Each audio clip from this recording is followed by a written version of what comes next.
الحمد لله رب العالمين والصلاة والسلام على سيد الأنبياء والمرسلين محمد وعلى آله وأصحابه أجمعين. أما بعد فأعوذ بالله من الشيطان الرجيم. بسم الله الرحمن الرحيم. شهر رمضان الذي أنزل فيه القرآن هدى للناس وبينات من الهدى والفرقان فمن شهد منكم الشهر فليصمه ومن كان مريضا أو على سفر فعدة من أيام أخر يريد الله بكم اليسر ولا يريد بكم العسر ولتكملوا العدة ولتكبروا الله على ما هداكم وَلَعَلَّكُمْ تَشْكُرُونَ. صدق اللہ العظیم. محترم جناب امیر العظیم صاحب قیم جماعت اسلامی پاکستان، محترم حضرت مولانا عبدالحق ہاشمی صاحب نائب قیم جماعت اسلامی پاکستان، شعبہ دعوت و تربیت اور اس دورے کے منتظم جناب حضرت مولانا حافظ سیف الرحمن صاحب، حضرات علماء کرام، محترم بھائیوں اور محترم خواتین اسلام، سب سے پہلے تو آپ کے استاد گرامی شیخ القرآن حضرت مولانا عبدالحق ہاشمی صاحب کو اور آپ تمام طلباء اور طالبات اور شرکاء کو مبارکباد پیش کرتے ہیں کہ اللہ تعالیٰ نے آپ کو یہ توفیق عطا فرمائی کہ آپ نے رمضان میں اور رمضان سے پہلے پورے قرآن کریم کو ترجمہ اور تفسیر کے ساتھ سنا اور آپ کے استاد گرامی نے پڑھایا اور سنایا. یہ حقیقت میں بہت بڑی خوشی ہے، سعادت ہے اور مبارکباد کا حقیقی لمحہ یہی ہے. ہم سب جانتے ہیں کہ یہ مہینہ رمضان کا مہینہ ہے اور رمضان کے فضائل آپ نے سنے ہیں، پڑھے ہیں. رسول اللہ صلی اللہ علیہ وسلم نے فرمایا کل عمل ابن آدم یضاعف الحسنة بعشر امثالها الى 700 ضعف قال اللہ الا الصوم فإنه لی وأنا اجزی به. ابن آدم کے ہر نیک عمل کا بدلہ 10 گنا سے لے کے 700 گنا تک دیا جاتا ہے، لیکن اللہ تعالیٰ نے فرمایا کہ سوائے روزے کے جو خاص میرے لیے ایک عمل ہے اور میں اس کا بدلہ دوں گا. تو ظاہر ہے وہ بدلہ 700 گنا سے زیادہ ہے.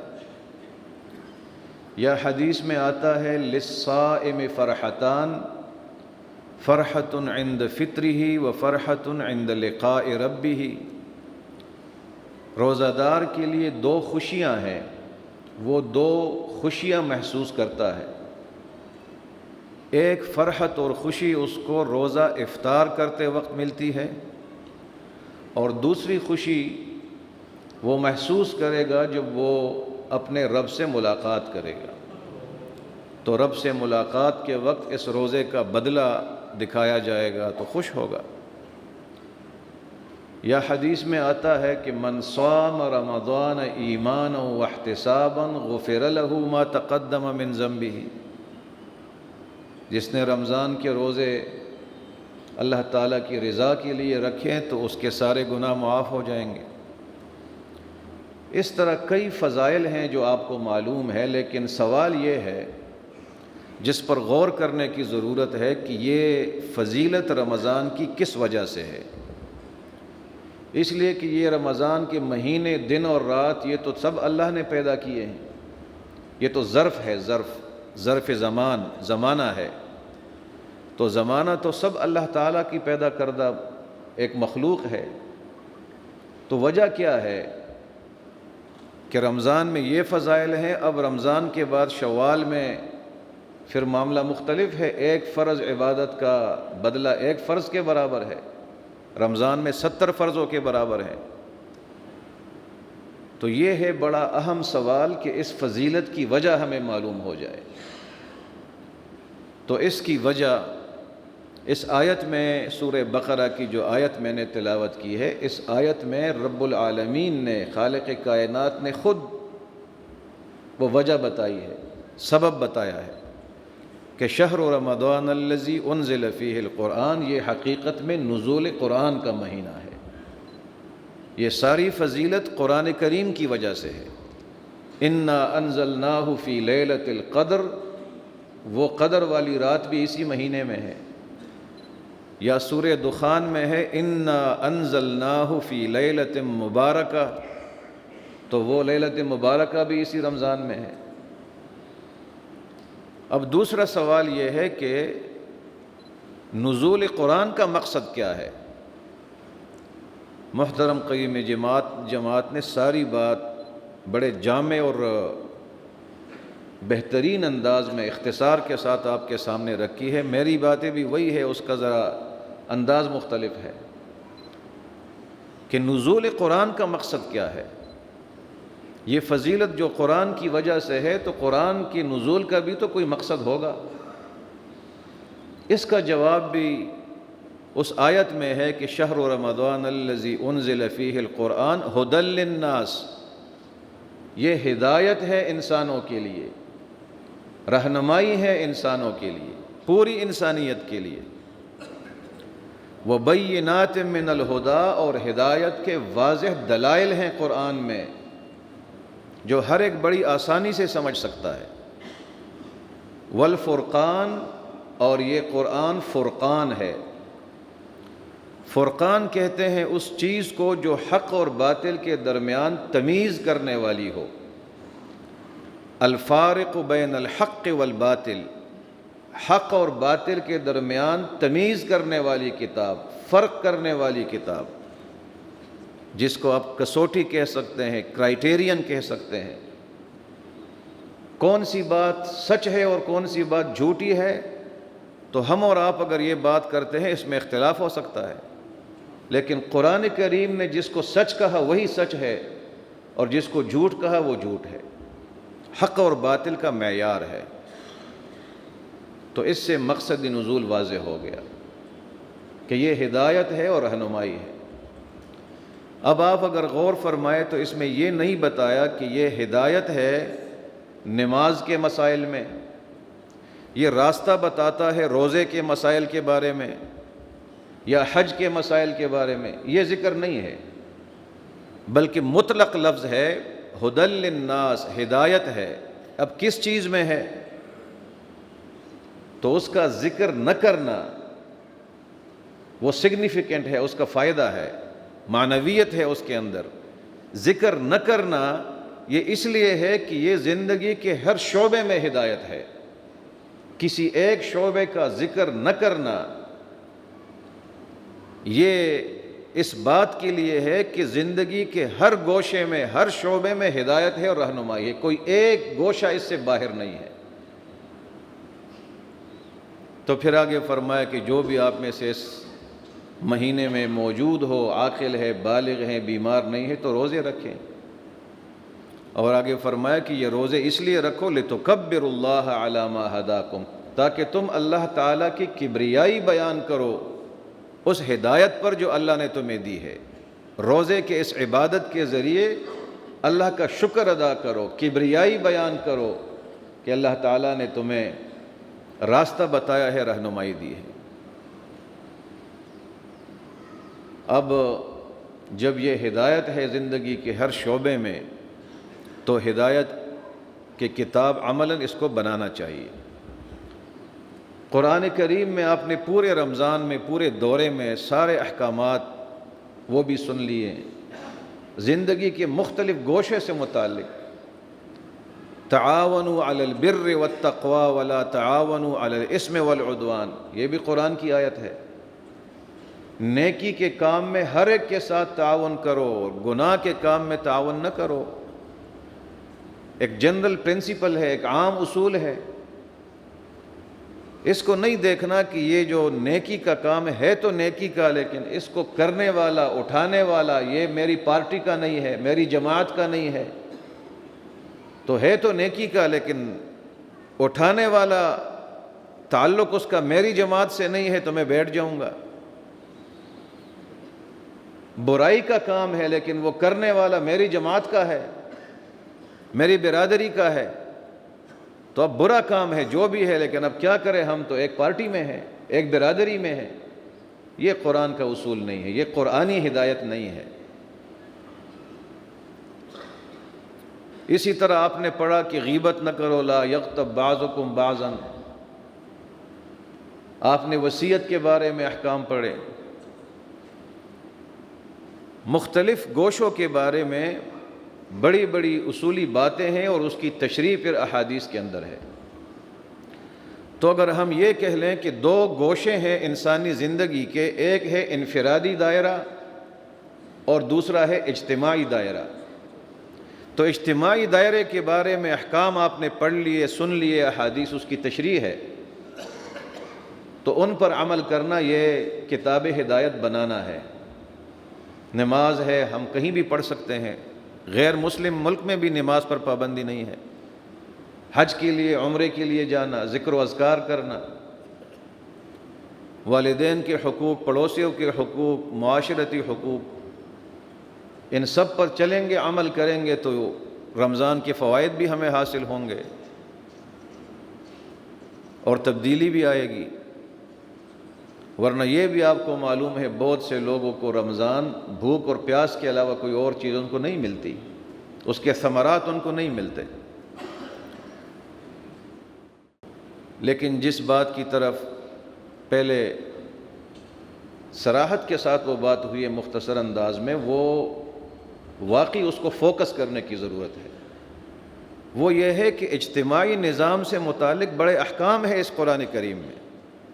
مثلا سورہ مائدہ آپ نے پڑھا ہے، اس میں آیت الحرابہ ہے، انما جزاء الذین یحاربون اللہ ورسولہ ویسعون فی الارض فسادا ان یقتلوا او یصلبوا او تقطع ایدیہم وارجلہم من خلاف او ینفوا من الارض۔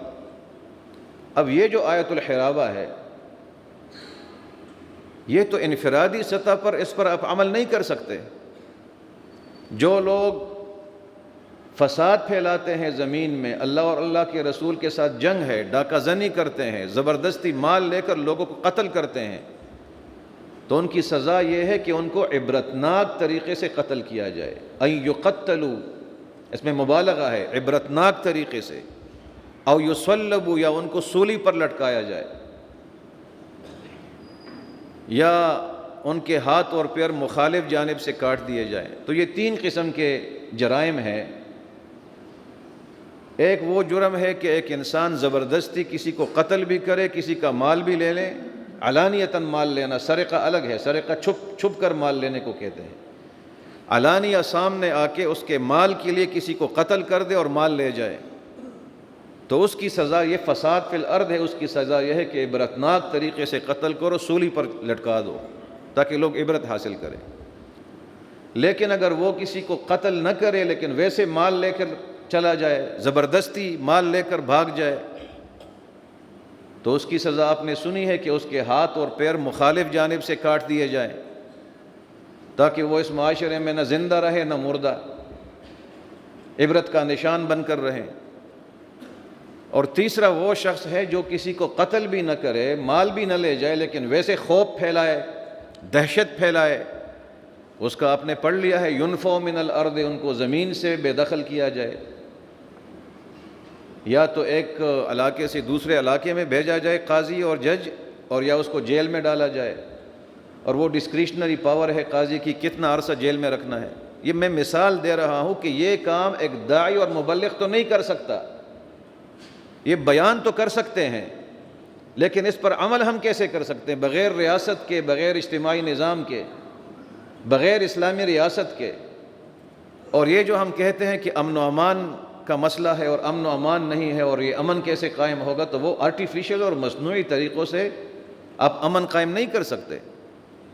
جب تک آپ دل سے اس پورے نظام کو لاگو نہیں کریں گے تو امن کیسے قائم ہوگا؟ اور آپ اندازہ کریں، اگر آپ ایک ڈاکو کو، ایک ٹیرر اور ہیبت پھیلانے والے کے ہاتھ اور پاؤں کاٹ کے معاشرے میں وہ گھومتا پھرتا رہے تو پھر کوئی ڈاکہ ڈالے گا؟ کسی کو آپ سولی پر چڑھا دے کہ وہ اس کا جرم یہ ہے کہ اس نے لوگوں کو قتل کیا ہے اور مال چرایا ہے، مال لے کے ڈاکہ زنی کرتا ہے، تو پھر کون ڈاکہ ڈالے گا؟ یہ جو آج کل ہم دیتے کہ یہ فلاں جگہ پہ ڈاکو ہیں، اور وہ لوگوں کو یہاں پہ اسی پاکستان میں کوئی قبائلی علاقے بھی نہیں ہیں۔ تو کہنے کا مقصد یہ ہے کہ اس پر عمل ایک اتھارٹی کے بغیر آپ کیسے کریں گے؟ اسی طرح سود کے بارے میں بات آئی، احل اللہ البیع وحرم الربا، سود کو اللہ تعالیٰ نے حرام ٹھہرایا ہے اور تجارت حلال ہے۔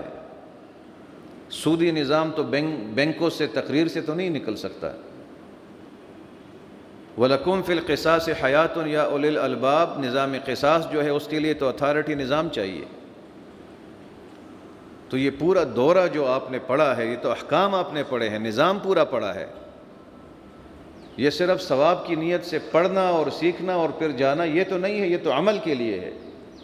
تو اس عمل کے لیے اس جذبے کے ساتھ اب فیلڈ میں جانا، میدان میں جانا، اور اپنے بس کے مطابق اس کے غلبے کی کوشش کرنا۔ عملاً آتا ہے یا نہیں آتا وہ آپ کا کام نہیں ہے، وہ تو اللہ تعالیٰ کا نظام ہے۔ لیکن یہ پورا روحانی خوراک جو ہمیں ملی ہے اس پورے 32 دنوں میں، 30-32 دنوں کا پورا دورہ آپ نے کیا ہے، ایک روحانی خوراک ہے، ایک اسپریچول فوڈ ہے، تو اس کا تو استعمال بھی ہونا چاہیے معاشرے میں، اس کے لیے کام بھی ہونا چاہیے۔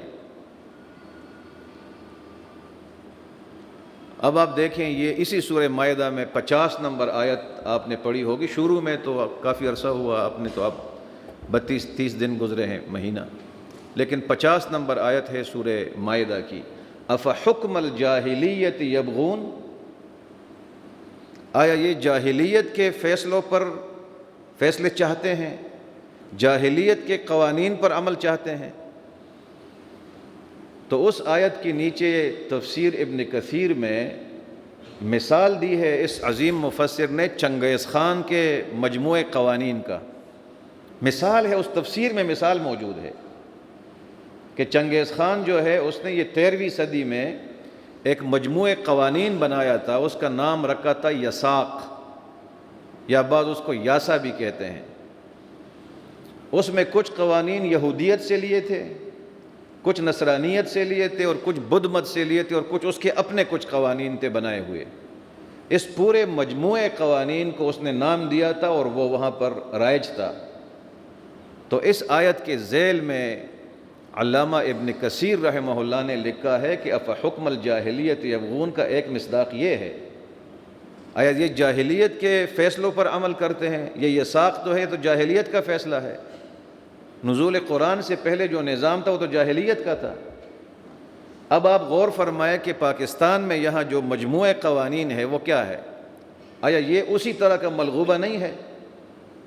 کچھ قوانین یقیناً اسلام کے ہیں اس میں، لیکن باقی تو وہی تعزیرات ہند تھا پہلے، اس کے بعد تعزیرات پاکستان ہے۔ پاکستان پینل کوڈ PPC، ضابط دیوانی، ضابط فوجداری، کرمنل پروسیجر کوڈ اور سول پروسیجر کوڈ، یہ سارے یہ فرانس سے لیے گئے انگریز کے نظام ہے جو نام بدل کر چل رہے ہیں۔ تو کچھ اس میں فرانس اور انگریز کے نظام، کچھ اسلامی قوانین، کچھ ملغوبہ، بالکل بعین ہی وہی ملغوبہ ہے جو چنگیز خان کا تھا۔ تو یہ افحکم الجاہلیہ کے نیچے نہیں آتے، یہ اس کے نیچے آ رہے ہیں۔ یہ تو ابن کثیر رحمہ اللہ بڑے مفسر، اس نے لکھا، ورنہ آج اگر ہم بات کرتے تو کہتے جی آپ اپنی طرف سے تفسیر کر رہے ہیں۔ یہ تو مفسرین نے کھل کر یہ چیزیں لکھی ہے، ویسے بھی سمجھ میں آنے والی باتیں۔ تو یہ پورا ایک نظام، یہ جو ہم نے سالانہ اجتماع عام کے موقع پر یہاں ایک جو سلوگن تھا، ہر سلوگن کے پیچھے غور و فکر ہوتا ہے. ویسے جذباتی چیزیں ہیں، کسی کے ذہن میں کوئی بات آ گئی تو اس کو لکھو پیچھے، بدل دو نظام. یہ بدل دو نظام جو ہے اس پر غور و فکر کرنے کی ضرورت ہے کہ یہ پورا نظام ملغوبہ نہیں، مکسچر نہیں، مرمت نہیں، پورے نظام کو تبدیل کر دو. قرآنی نظام یہ ریپلیسمنٹ ہے. جو کچھ ملغوبے ہیں اور مکسچر ہے ان کو ہٹا کے پورا کا پورا قرآنی نظام نافذ کرنا چاہیے. اس لیے جو عنوان تھا اس اجتماع کا، وہ عنوان ذہنوں میں رہنا چاہیے، تبدیلی نظام. بدل دو پورے نظام کو. تو بدلنا ڈفرینٹ چیز ہے اور اس میں ترمیم الگ چیز ہے. ترمیم سے اور ملغوبوں سے کام نہیں بنتا. پورا ریپلیسمنٹ اور تبدیلی. نبی صلی اللہ علیہ وسلم کے مبارک ناموں میں جو ایک نام بخاری شریف میں احادیث میں آتا ہے وہ ہے الماحی. وَأَنَا الْمَاحِي الَّذِي يَمْحُ اللَّهُ بِيَ الْكُفْرَ. میرا ایک نام ماحی ہے. ماحی کا معنی مٹانے والا، محو کرنے والا. اس کا ترجمہ اگر آپ انقلابی کرنا چاہے تو کر سکتے ہیں. میں انقلابی پیغمبر ہوں، تبدیلی لانے والا. لیکن الذی یمحو اللہ بی الکفر، وہ مٹانے والا کہ میرے ذریعے اللہ تعالیٰ کفر کو مٹائے گا.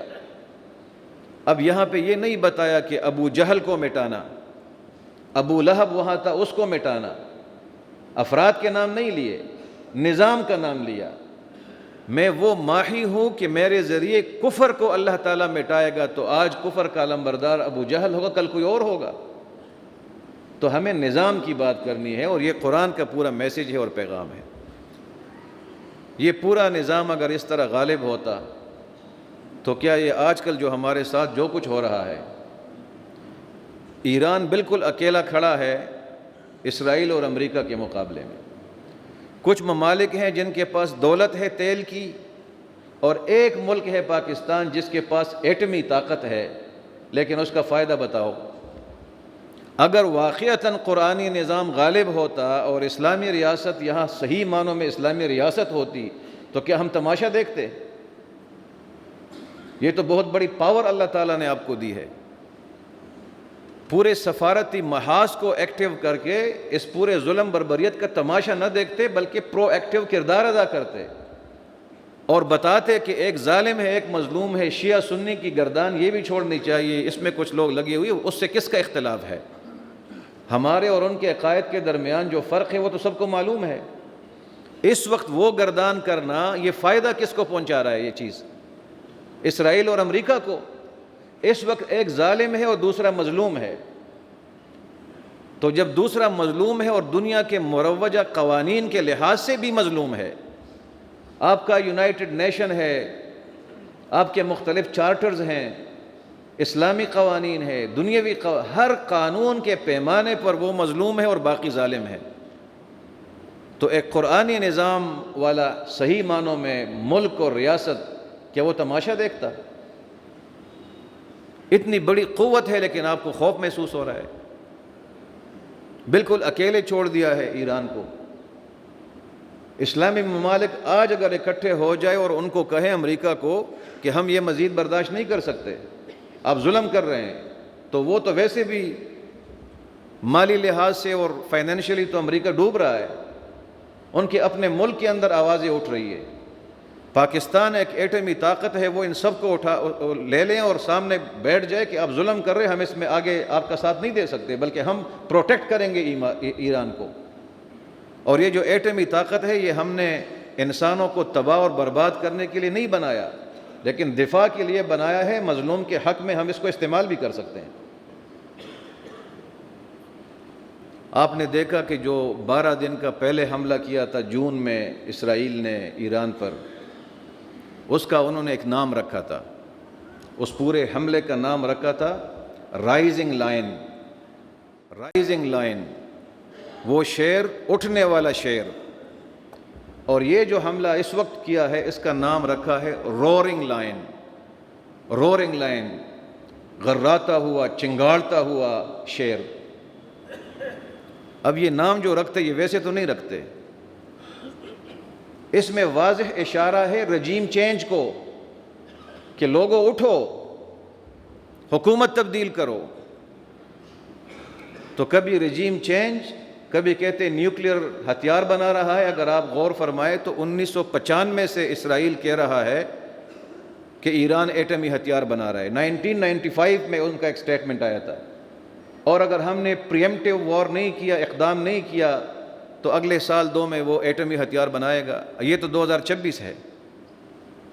ہر پیمانے پر اس کے ساتھ ظلم ہو رہا ہے۔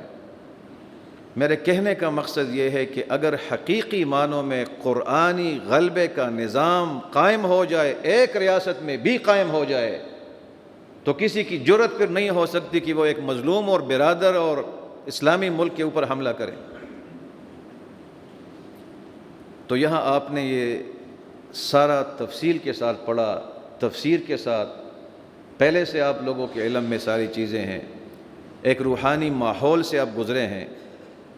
تو یہاں سے خواتین بہنیں ہیں ہماری، خواتین اسلام، آپ اس جذبے کو لے کے جائے کہ ایک تو اس قرآن کے تعلیم و تدریس کو ہم جاری رکھیں گے، یہ بالکل عہد کرے کہ ہم خود پڑھیں اور پڑھانے کی یہ کوشش و جستجو اور سٹرگل کریں گے۔ اور دوسرا، اس نظام پر انفرادی سطح پر بھی عمل اور اجتماعی نظام کے قیام کے لیے بھی ہم جد و جہد کریں گے۔ احادیث کی جو کتابیں ہیں اس میں تو اور تفصیلات ہیں بڑی بڑی، وہ اسی کی شرح ہے۔ حضرت مولانا عبدالحق ہاشمی صاحب نے واقعی بڑی محنت کی ہے، مولانا سیف الرحمن صاحب نے، ان کی ٹیم، مولانا ایاز عمر صاحب، مولانا عنایت الرحمن صاحب، پوری ٹیم نے خدمت کی ہے جتنا ہو سکتا ہے۔ اللہ تبارک و تعالیٰ آپ کے استاد گرامی کو، جو خادمین ہیں جنہوں نے خدمت کی ہے، امیر العظیم صاحب قیم اجماعت واقعی سرپرستی فرماتے ہیں اس پورے نظام کی، اللہ تعالیٰ ان کی تمام یہ کاوشیں اور محنتیں قبول فرمائے، اور آپ تمام حضرات کا یہاں آنا، پڑھنا، سننا، سیکھنا، اس پر آپ سب کو بہترین بدلہ عطا فرمائے، اور اللہ تعالیٰ قرآنی نظام کے غلبے کے لیے ہمیں منظم ہو کر اخلاص کے ساتھ جد و جہد کرنے کی توفیق عطا فرمائے۔ وآخر دعوانا ان الحمد للہ رب العالمین۔